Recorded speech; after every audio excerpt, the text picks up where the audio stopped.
Okay. All right. I'm gonna get rid of this pillow and this blanket. We just watched last night 2001 A Space Odyssey. Would you say the most infamous Stanley Kubrick movie, specifically due to the mystique around it? If film buffs are constantly mystified by how he did stuff, you know, there's the actor who almost died. Oh, yeah. Mystique, for sure. Yeah. Infamous? That has a negative connotation that I'm not sure I would attach to it. Well, one guy almost died. Well, You maintain probably the most important science fiction film ever made. I would say, well, my favorite film of all time, certainly the most important science fiction film ever made. Yeah, and it tells a narrative. I don't think it tells a story. There's not the emotional heartstrings. It's just, let's get through this sequence. It's not a love story and the dog doesn't die. But starting from before the dawn of mankind all the way through super intelligent being of pure energy, that's quite a story. Yeah, and what really stuck out to me on this rewatch, it is 3 distinct stories. 4. Spoilers? Yeah, okay. If you haven't seen 2001 A Space Odyssey, go watch it real quick. It's, I think, a must-watch for every film buff. So there's the pre-human. Yeah. Then there's human to the moon.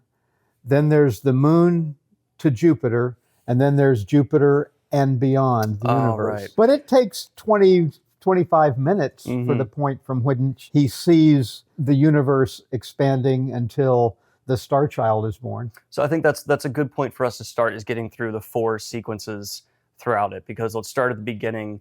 We have these incredibly made-up actors in monkey costumes, which... Mimes. Wow, I didn't know that. And they are so well done up. The only real way that it stuck out to me to realize they're human is the way their legs moved and stuff was just, that's not a monkey. It's clearly a guy in a costume, if you look for it. But God, especially for coming out in 68, yeah, it might be the best makeup I'd seen to that point from Hollywood. But the reason we hit these 4 points is my interpretation, I think the popular interpretation, is it's the 4 key moments of like humans' progression. It's the usage of tools, space travel, beyond getting to our own moon, like real space travel, and then the ascension into... And the other thing that makes it so clear that those are the 4 stages is those are the 4 times that the monolith appears. Right, so it's an alien or maybe other dimensional observer looking at humans. So we have these monkeys at the beginning, and it's the first usage of tools. It picks up a bone and just starts hitting other bones, and then it realizes it can hit pigs, hit other monkeys. Tool usage has long been regarded as a tremendous signifier of intelligence and what really began to set humans aside. But there was a period in which people thought that distinguished humans before we realized that crows and all kinds of other monkeys use tools, but it's largely been considered a defining characteristic. And then the monkeys, they start using the tools, there's murder, and one of the greatest transitions in the history of cinema, monkey throws up the bone and it goes up, and as it comes down, it's a satellite, which And the Blue Danube starts to play. Oh, wait, no, we need to talk about music. Everyone gets so many comments if we don't talk about the music. I thought it opened with the iconic, but no, instead we got 2 minutes of black screen where it said music playing. Music continues. First, there's nothing. And then there's nothing. And then it's music continues. It's the most forgettable music. Then it's MGM. Then it's the start of the movie, because I don't know what the... Well, I think it's in the beginning where it was darkness, and then there was light, and we see the Serengeti or whatever planes with the light before we see the apes, right? And then we see the apes. So I think it's kind of, we're starting at the beginning. The universe starts, and then there's Earth, and then there's monkeys or whatever. I think that's kind of the progression, and the music leads us to that. And one footnote to the music, they hired a well-known film music composer to rock Zarathustra by Richard Strauss' first plays, has been used in so many other films. That was so influential. The homages to this film, oh my gosh. This morning I showed you the opening of History of the World Part 1 by Mel Brooks, and it starts with a total hysterical ripoff of the beginning. Last year, of course, the Barbie movie, the biggest film of 2003, has an homage to that scene with the apes in 2001. And I just made a note of some of my favorites: Futurama, Charlie and the Chocolate Factory, WALL-E, Airplane 2, hilarious movie, Sesame Street, South Park, Clueless, Being There. They all have direct references to 2001, and that's just a few. There's so many. I would wager to the point where some people don't even know what people are referencing, but they Yeah. just see it and recognize it as, oh, that's the space movie thing. Because Or they hear that bomb, Yeah. bomb. Yeah. oh, that's just an iconic piece of music that everyone likes. It's like the Wilhelm scream. They It don't must know have been written for space. The homages in other media, by the way, I love this movie so much. If you've got any favorite ones, put them in the comments because I'd love to see other people's favorite homages and stuff to 2001. But also, even that transition is referenced time and time Oh. again, all over the place. It is the beginning of Barbie. Yeah. And this is so a 1968 movie. I think it could have been smoother. Yeah, there's That it went- clearly a cut. Yeah. And it's not this becoming that it was pink, and they weren't even exactly lined up. So it's. I would say that's a restriction of the time. I Yeah. would say Kubrick, being Kubrick, wanted that, and he just probably ruined an editor's day week trying to get it, and that was the best they could do. Yeah. Because that's one thing that's really important, especially with the parts of the movie we're about to get to. Everything you see is being filmed in front of the camera, which I don't want to sound like I'm trying to be like, oh, Gen Z, but like everything you're watching is happening in frame, which makes, if you don't have that in mind, I think the moon sequence is kind of boring. But if you have that in mind, there is this holy crap to all of it. And I imagine to an audience in 1960, before happiness was invented, that was just been one of the greatest special effects to ever witness. I remember it so vividly. I was 17, and this had such a mind-blowing effect on me in terms of my favorite movies before that were Forbidden Planet and The Day the Earth Stood Still. And this just leapfrogged everything so far in terms of what a movie could be in terms of effects. Visually, it's more impressive than Star Wars that came out 10 years later. A decade later. It came out before man stepped foot on the moon. A year? Yeah. And it just showcased, yes, the technology looks dated, but it also predicted flat screens. The idea is there, and it's because he's, I imagine, pulling and consulting with some of the greatest sci-fi minds ever. And scientists. I mean, he consulted with Carl Sagan, Arthur C. Clarke, of course, NASA, the U.S. Air Force. They were all involved in the technical aspects of this. And one of the things it was praised so heavily for was that it tried so hard to be true to science, not to be, and not just internally consistent, but true to science. And I love that about it. So we get to the moon mission, they get to the weird noise, they take photos in front of it, and then we cut to inarguably the best section of the movie. Oh, you think so? The HAL sequence, it not only is benefiting from all the great space stuff, but its ability to predict artificial intelligence, all the things that HAL could do, was so monumentally ahead of its time. I mean, most people still at this point did not truly understand what a computer was. Mhm. And Kubrick in 2001 was accurately predicting what the capabilities of the AI we have still yet to perfect. And it was evil AI to an extent. It's a Terminator, a bodiless Terminator, a more human Terminator than the crew, many people say. It's funny you would say that because that section of the film has bothered me a little bit because it's the most human section of the film. We have interpersonal conflicts and that kind of stuff in that section.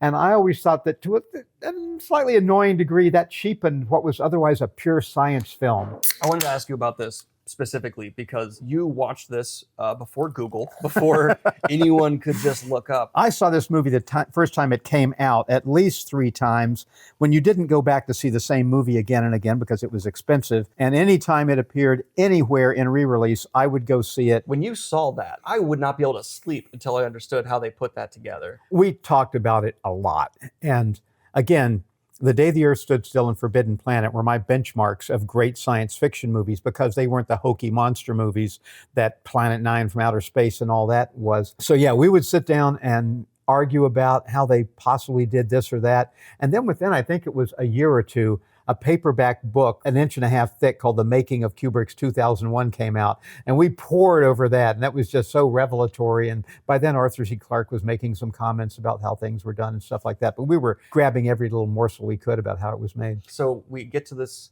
sequence with HAL. And the introduction of HAL, Stanley Kubrick releasing this film was taking on the task of educating the audience of what HAL is and what AI is and what I assume to a certain extent a computer even is. Yeah. And there certainly were no personal computers. There were big mainframe computers, but the mini computer, I think, was even in its infancy, much less the microcomputer. Correct me if I'm wrong. This is the era where universities were starting to get their computers. This is the big basement computers that punch cards, which we see punch cards in this film. The Research Triangle area of North Carolina was, I think, set up about this time so that Duke, North Carolina, and NC State could share one big computer in the middle of all of them. It was that kind of time. Yeah. And then you have a rectangle. HAL. And HAL, by the way, this is such an amazing coincidence. HAL.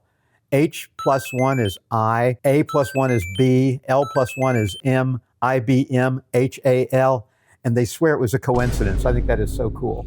Yeah, with Kubrick, was it? One other thing that about changes in the movie that I think is so cool. Originally, the title of the film, well, one of them, there were many titles, but one of them had the word Odyssey in it because he was thinking of it as a space odyssey, like Homer's Odyssey. Yeah. And HAL was originally called Athena.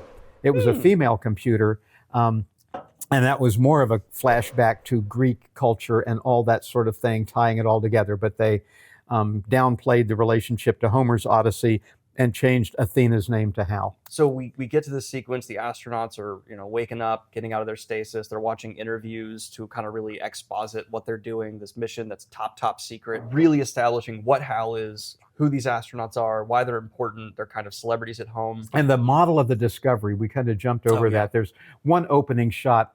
I think you're right. The first one probably is in the Ferris wheel.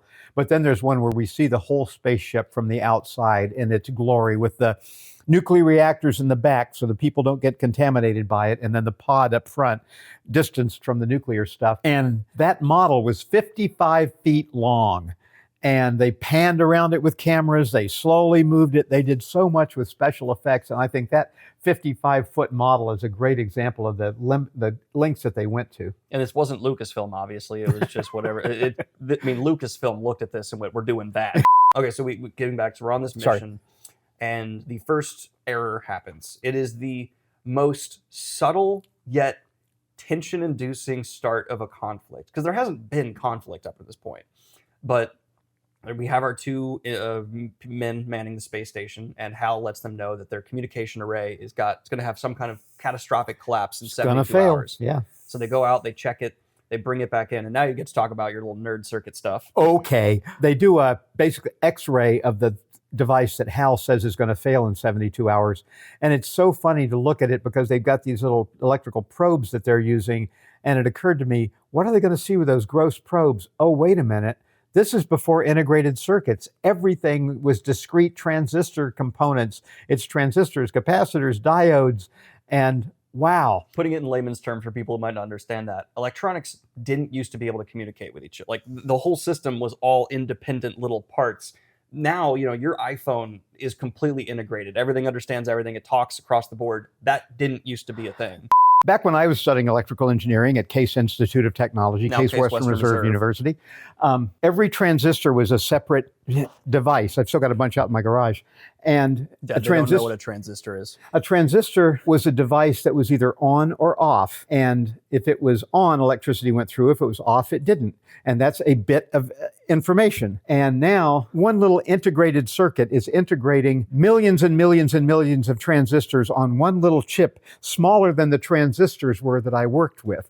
And that's why iPhones and everything else are possible. But at this time, the device that they're looking at, that they've taken out of the array, is discrete components. It's transistor, resistor, et cetera. And that just blew me away that, oh my God, yeah, back then, each little device, each transistor was its own thing. And now there are countless integrated into one circuit the size of a tiny wafer. It's amazing. So they're going through and they figure out HAL was wrong. And the whole opening 20 minutes of this sequence is largely orbiting around the idea that HAL can do everything and HAL does not make mistakes. Right. So HAL has made a mistake. And they even confirm, talking back to Earth, another HAL 9000 unit has pointed out that this HAL is wrong, which means there's a problem with the AI, which when you're in a spaceship, when your air could just be jettisoned at any moment, is a catastrophic But HAL problem. says he understands what the problem must be. Human error.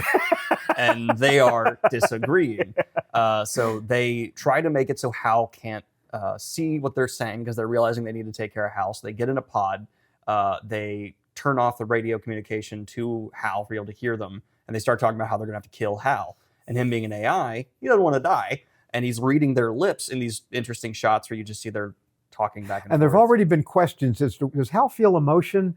Because they were interviewing the astronauts from Earth, and ask him, does he feel emotion? Say, well, he certainly does all the things that emotion would convey or whatever. So they've planted the seed that Hal might have fear or whatever. And it more directly answers that question than I thought it would. It does. Hal flat out states, I am afraid. I am, the end, yeah. If there was ever any question as to whether Hal could pass the Turing test, Turing test was a thing by this point, right? World War II. Yeah, so they understood that. Well, I don't think it was known in pop culture the way it is now, but Alan Turing had established it right after World War II. But I think it kind of died into obscurity until the rise of AI back in the 1990s. Okay. And so they then need to go and re-put the part of the communication array they had And let it back fail. in, and let it fail. And while one of the astronauts is out there after they've had this conversation about having to shut down Hal after they take care of this, I remember this being more subtle, but Hal just takes a pod and runs it into a guy and sends him off into space with his cable disconnected. Which is the first killing in this film since like 4 million years ago. Great job. And I would love to see, because you pointed this out, it's got to be just the most pain in the ass compositing on film over and over again, because we have a shot of the astronaut in front of the model with the pod behind him and things like that. And there's no way that was filmed in one, because the model's not that big. So it's... You know so much more about film than I do, but I was reading that they would take the same film and expose it multiple times in multiple scenes. Like, oh my gosh, I had no idea you could do that with film. I don't know if compositing is the right term, but that's largely what I meant. And there was a couple where I thought maybe it was just forced perspective stuff, have the model closer than it looks or further, whatever. But no, I think it was just labor-intensive work to get those things done. And, so Hal commits this murder. The other guy gets in another pod to go get him, brings him back, and probably the most iconic line of the movie, I would say. Open the pod bay doors, Hal. I'm sorry, Dave. I'm afraid I can't do that.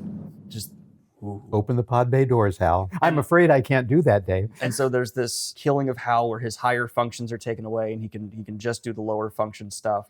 So it's just this one guy left, and Dave and Hal. Well, not even Hal anymore. Hal is now. Okay. I would say he's Hal. He's not Hal 9000. There you go. Hal 1 is sufficient to get them to Jupiter, because they do make the trip to Jupiter. So Hal 1 is rocking it. And they get the true unveiling where you are going to find an artifact that we know was left by a higher intelligence. You're not going to find an artifact. You're going to where the artifact sent the radio signal, because we want to see where the signal was being sent. And you're the guys and gal, maybe in stasis. This is a pretty sexist movie. It's almost all men, and the few women there are clearly in subordinate roles. But anyway. Yeah, I mean, Kubrick was not known for his treatment of women.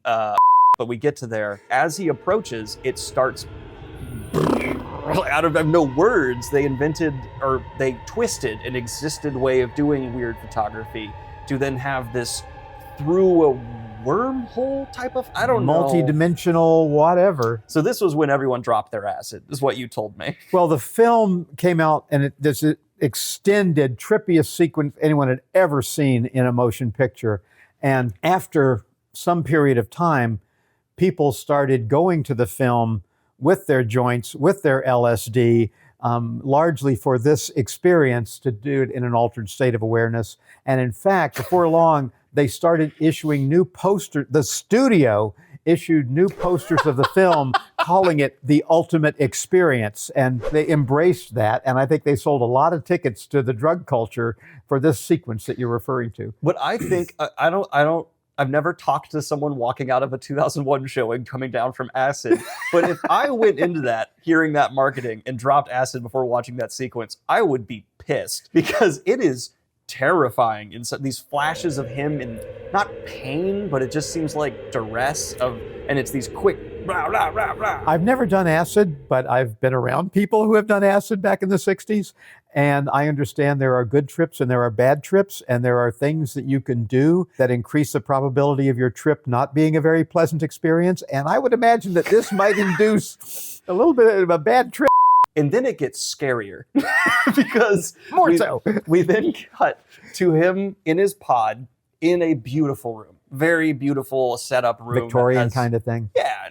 And there's all these inconsistencies as these time shifts happen to show things have changed. But he's sitting there in this pod, and the only way I can describe him is just been through too much. He's just His eyes are a little weirded out. But he sees an older version of himself, and he keeps transitioning between these older versions to the point Not back and forth, always getting older, always progressing. Yes, to the point, and things are changing in the rooms, which I had never caught. Thank you for pointing that out. The bed is definitely different, at least. So more passage of time is implied by that, which I didn't catch. And then we get the Star Child, and you need to run with this because I've struggled with the Star Child for so much. I think it's great, but I just don't get This it. is the part of the film that I've never been able to come to grips with. And my friends and I, when we first saw it, we argued about what the Star Child was.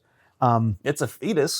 So this is the final evolution of humanity, maybe into this kind of creature that these other beings are. Maybe this is the nascent form of this creature of energy and light with unimaginable intelligence. But it appears over the either dead or almost dead body of Dave in the bed.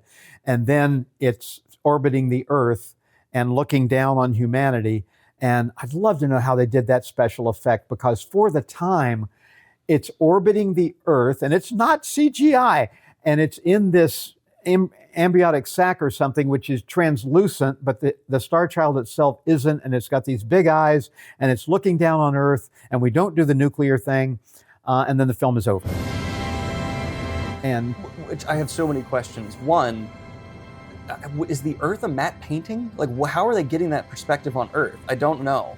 or is it a real ball that's been painted to look like Earth that is suspended and they're doing camera work with? And all these different planets, they look round. They look like they're really planets out there orbiting. And without CGI, I don't have a clue. And does the novel get into any more about explaining the space fetus or anything? Again, the short stories, The Sentinel and The Dawn of Mankind, or whatever, I forget what the other short story was, are the things that this was based on. But then there's this other Arthur C. Clarke novel called Childhood's End, which is about the progression of humanity. Great book. One of the first books I reviewed in the channel. Yeah.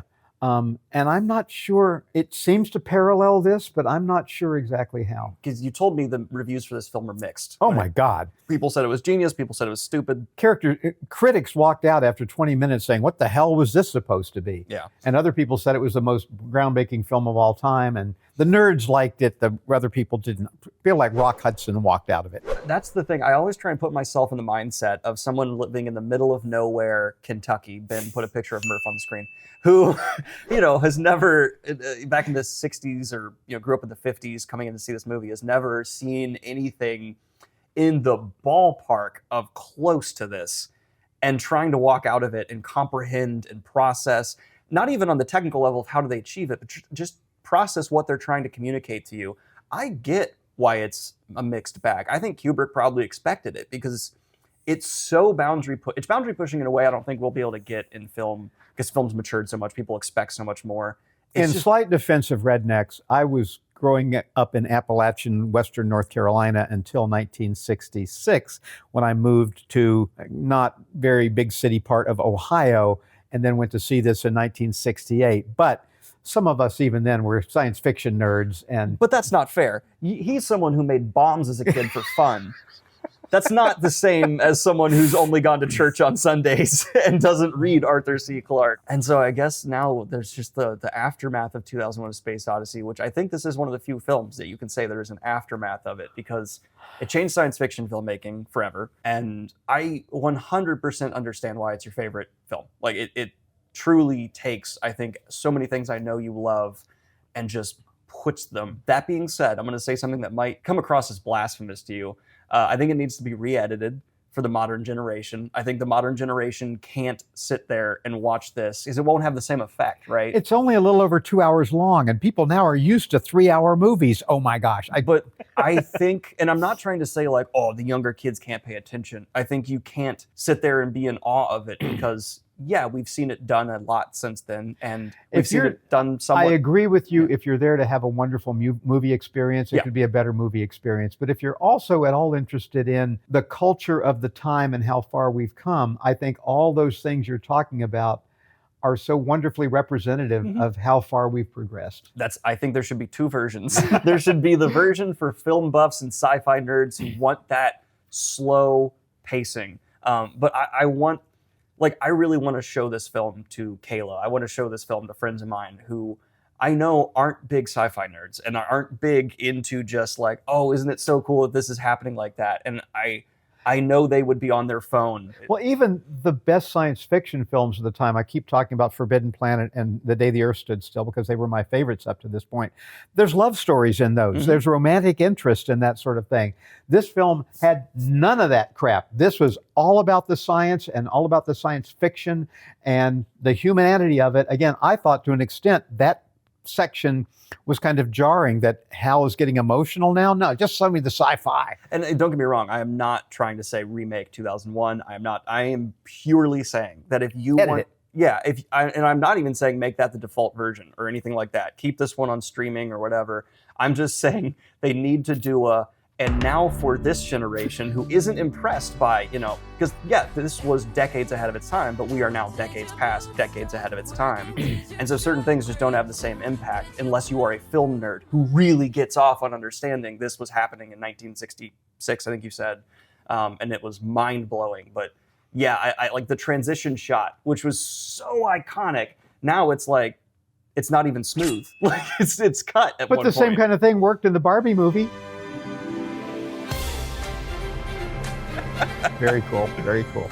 Watch 2001, my favorite movie. Clearly. But thank you everyone for tuning into this 2001 Space Odyssey discussion. Let us know your thoughts on this film in the comments down below. And goodbye!